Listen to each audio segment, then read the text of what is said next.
پاکستان تحریک انصاف نے احتجاج کی کال دی ہے 15 اکتوبر کو، اور حکومت نے بھی اپنی جو پوزیشن ہے وہ تیار کر لیا ہے، اور جو اسپیشل کمیٹی کا اجلاس ہوا ہے اس میں قومی اسمبلی میں قائد حزب اختلاف عمر ایوب خان کا کس اہم حکومتی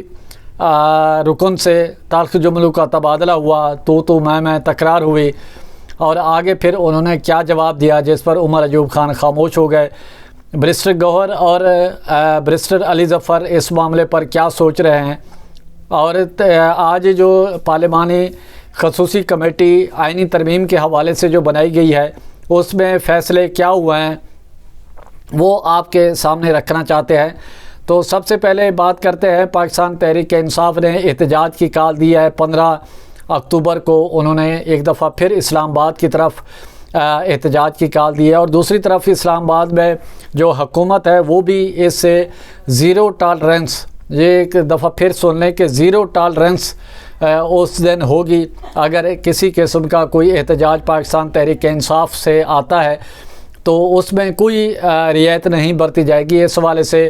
بڑے سخت پالیسی اپنائی گئی ہے، اور کسی قسم کی کوئی رعایت کی کوئی گنجائش نہیں ہے، کیونکہ حکومت سمجھتی ہے کہ ایس سی او کانفرنس کو سبوتاژ کرنے کے لیے یہ پی ٹی آئی کا ایک حربہ ہے جو کسی صورت اس کو کامیاب نہیں ہونے دے گی۔ اور اس ٹائم اگر ممکنہ طور پر یہ بھی ہو سکتا ہے کہ پھر انٹرنیٹ اور موبائل سروس ممکنہ طور پر بند کرنے کی حکومت اعلان کرے، بغیر اعلانیہ کے یہ اقدام اٹھائے۔ تو اس حوالے سے حکومت نے یہی فیصلہ کیا ہے کہ زیرو ٹالرنس ہوگی، اور ایس سی او کانفرنس میں جو سیکیورٹی انتہائی سخت ہے، اور ریڈ زون آلموسٹ سیل ہوگا تمام تر، اس کے لیے جن کو خصوصی دعوت نامے دے گئے ہیں اور پاس جاری کیے گئے صرف ان کو اجازت ہوگی۔ تو اب بات کریں اسپیشل کمیٹی کی جو سید خورشید شاہ کی زیر صدارت شروع ہوا، اس کمیٹی میں بلاول بھٹو زرداری شریک نہیں ہو سکے، اور دوسرا اس میں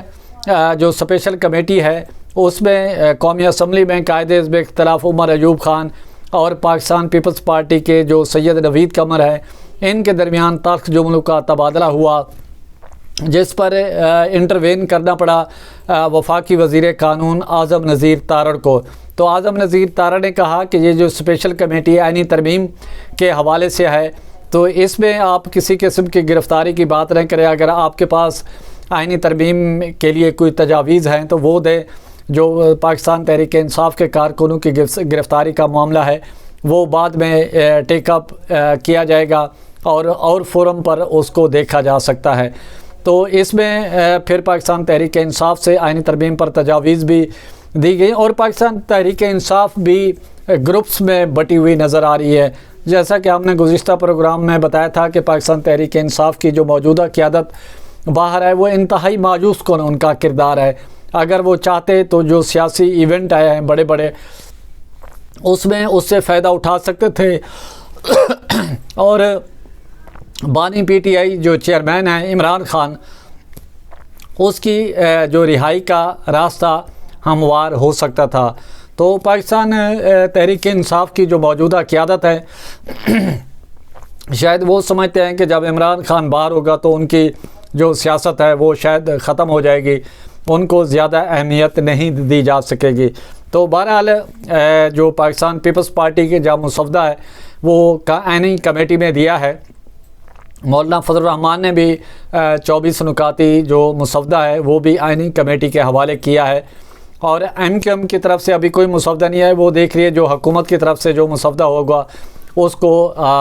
یس کریں گے، اور اس کے علاوہ ان کے پاس کوئی آپشن ہی نہیں ہے۔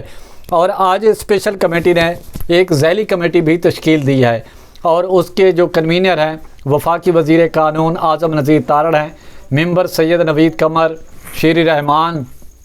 برسٹر گوہر، برسٹر علی ظفر اور کامران مرتضیٰ جو ہیں، یہ لیگل کمیٹی انہوں نے ایک ذیلی کمیٹی تشکیل دی ہے، اور اس کا اجلاس جو ہے وہ اتوار کو ہونے جا رہا ہے، اور جو مین کمیٹی ہے اسپیشل کمیٹی اس کا اجلاس پیر کو ہوگا۔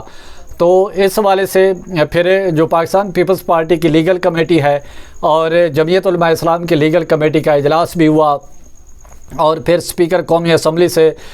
شیری رحمان اور کامران مرتضیٰ نے ملاقات بھی کی اور اس میں وفاقی وزیر قانون بھی تھے، بہت ساری چیزیں بھی وہاں پر ڈسکس ہوئی۔ تو حکومت کی پوری کوشش ہے، پاکستان پیپلز پارٹی کی سب سے زیادہ کوشش ہے کہ یہ جو آئینی ترمیم ہے اتفاق رائے سے آئے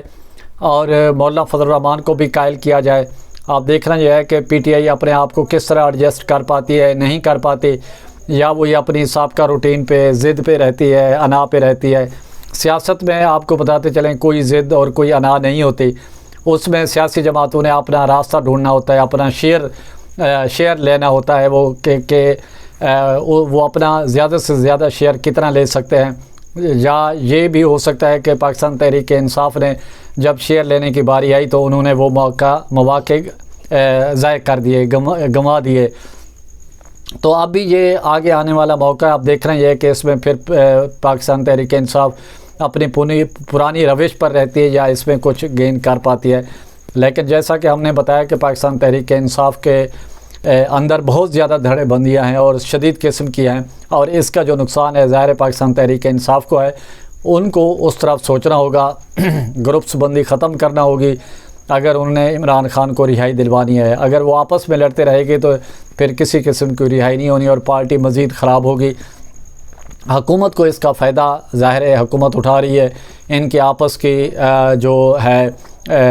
اختلافات ہیں۔ تو اب مولانا فضل الرحمان نے انہوں نے اپنی گیم کی ہے، سیاست میں گیو اینڈ ٹیک ہوتا ہے۔ آپ دیکھتے ہیں کہ مولانا فضل الرحمان اس میں کیا لینے کی پوزیشن میں ہیں، لیکن یہ بات طے ہے کہ وہ گیو اینڈ ٹیک کی پوزیشن میں ہیں اور بہت اچھے اس میں وہ سیاسی طور پر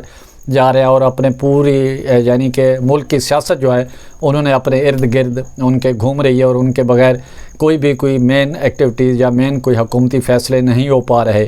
اسی کے ساتھ پرچار کی ٹیم کو اجازت دیں، گرد و نواح کا خاص خیال رکھیں، لوگوں کے لیے آسانیاں پیدا کریں۔